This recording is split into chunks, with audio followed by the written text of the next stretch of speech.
Cockroach जनता पार्टीच्या अभिजित दिपकेंनी पोलिसांच्या वागणुकीवरून नाराजी व्यक्त केली। मला भेटायला येणाऱ्यांना रोखलं जात असल्याचं दिपके म्हणतात। तसंच आपल्या घराबाहेर सिव्हिल ड्रेसमध्ये सीआयडी असल्याची तक्रारही दिपकेंनी डीसीपींकडे केली। तुम्ही नाही सांगणार मी कोणाला भेटणार कोणाला मी ठरवणार ते। कॉक्रोच जनता पार्टीचे अध्यक्ष अभिजित दिपके पीएसआयवर चांगलेच भडकले। मी कोणाला भेटायचं हे तुम्ही सांगू नका आणि मला घरी भेटायला येणाऱ्यांना का रोखता असा सवाल दिपकेंनी केलाय। सीपी साहेबांना मी बोलतो तुम्हाला काय त्रास आहे, मी आज बोललोय आजपर्यंत काही प्रॉब्लेम नाही झाला कोणत्याच पोलिसांनी। आणि मी आज तुम्हाला पहिल्यांदा बघतो कोणत्या डिपार्टमेंटचे तुम्ही एक मिनिट कोणत्या डिपार्टमेंटचे डिपार्टमेंट विचारलं पोलीस स्टेशन कोणते आहे तुमचं डेजिग्नेशन काय तुमची पीएसआय नाव तुमचं नाव लिहून घे संदीप नाव लिहून घे। तुम्ही नाही सांगणार मी कोणाला भेटणार कोणाला मी ठरवणार ते। लोक मला भेटायला येतात आणि मी ज्यांना आज बोलतो ते येते। तुम्ही कोणी ठरवणार आहे आपले तुम्हाला आज मी पहिल्यांदा बघतोय सर इथं त्याला तुम्हाला मी पहिल्यांदा भेटतोय तुम्ही नाही ठरवणार आज कोण येतं। लोक मला भेटायला येतात प्लीज तुम्ही बाहेर जा सर तुम्ही बाहेर जा। I don't want you inside my house तुम्ही बाहेर जा।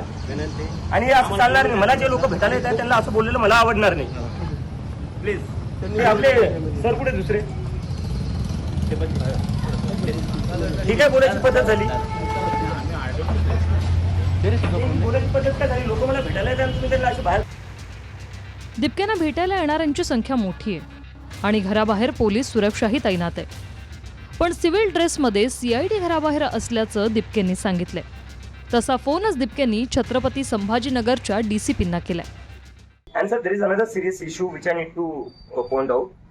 Yesterday a reporter told me कि पुलिस के साथ कुछ सिविल ड्रेस में सीआईडी वाले भी आ रखे थे मेरे घर के सामने। हाँ नहीं भाई आपकी पुलिस को भी पता नहीं था, आपकी पुलिस को भी पता नहीं था, वो सिविल ड्रेस में आए हुए थे। और जब आपके पुलिस वालों ने उनको साइड में करने को ट्राई किया तो उन्होंने बोला अरे यार मैं सीआईडी से हूँ। कारण जे कोणी मोदी सरकारच्या विरोधात आणि भाजपच्या विरोधात बोलेल त्यांच्या कार्यपद्धतीवर बोलेल तो देशद्रोही घोषित केला जातो। दिपकेंवर जसं सोनम वांगचुकला सुद्धा देशद्रोही म्हणूनच त्यांनी आतमध्ये टाकलेलं होतं तसंच दिपकेंना सुद्धा कारवाई केली जाईल ही शंका आमच्याही मनात आहे। त्यामुळे हे जे हिटलरशाहीचं जे सरकार आहे या सरकारला आपल्या विरोधात ऐकायचं कुठलीही मानसिकता नाही, त्याचा परिणाम दिपकेंना भोगावा लागेल असं मला वाटतं। कॉक्रोच जनता पार्टीच्या माध्यमातून दिपकेंनी देशभरात आंदोलन उभं केलं। अभिजित दिपके जनजींचा आवाज बनले।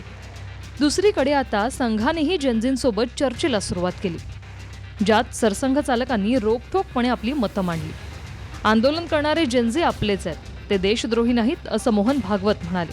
पण भागवतांनी आता हेच भाजपच्या नेत्यांनाही सांगावं असं दिपके म्हणतायत। कई बार ऐसे भी लगता है कि प्रोटेस्ट पे हम निकल आए तो लोग हमें एंटी नेशनल बुला देंगे।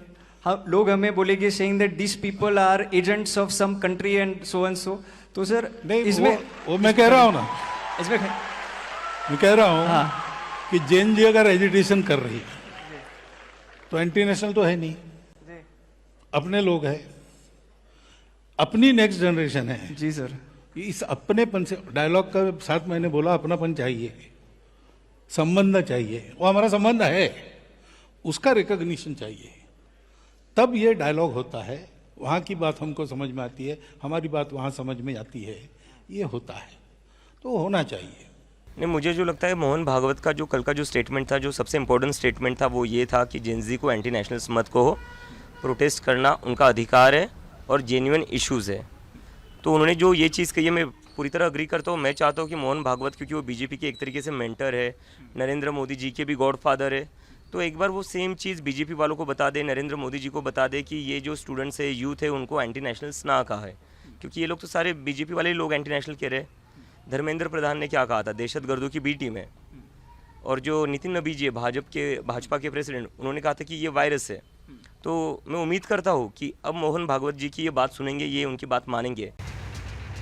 आंदोलन करणाऱ्या तरुणांना नेत्यांनीही देशद्रोहीचे लेबल लावले, पण अशा लोकांना सरसंघ चालकांनी सडेत तोड उत्तर दिले। ज्ञानेश्वर लोंढे, TV9 मराठी, छत्रपती संभाजीनगर।